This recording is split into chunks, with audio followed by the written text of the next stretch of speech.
New 60-day dispute rule. A shift in South Africa's debit order rules.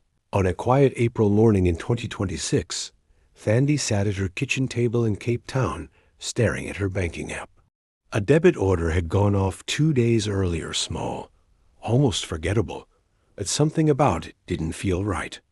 In the past, she might have shrugged, telling herself she would deal with it later.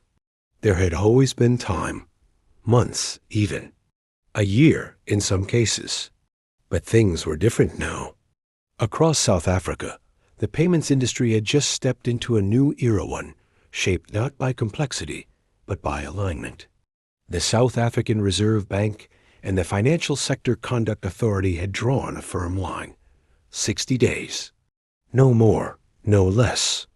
Every debit order, regardless of how it was processed, would now live within that single, clearly defined dispute window.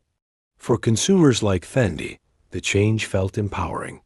She tapped a few buttons on her phone and lodged a dispute. No paperwork, no calls, no waiting in bank queues. Within minutes, it was done, handled automatically, quietly, efficiently.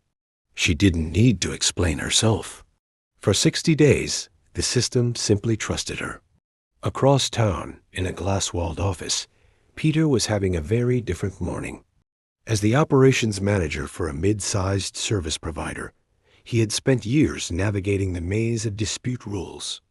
Some debit orders could be challenged for 40 days, others for much longer. Occasionally, a dispute would surface nearly a year after a transaction, dragging his team into a frustrating hunt for old mandate-signed documents buried in archives, scanned copies mismatched with transactions, evidence stitched together under pressure. It was expensive, it was slow, and often it was uncertain. Now, all of that was gone.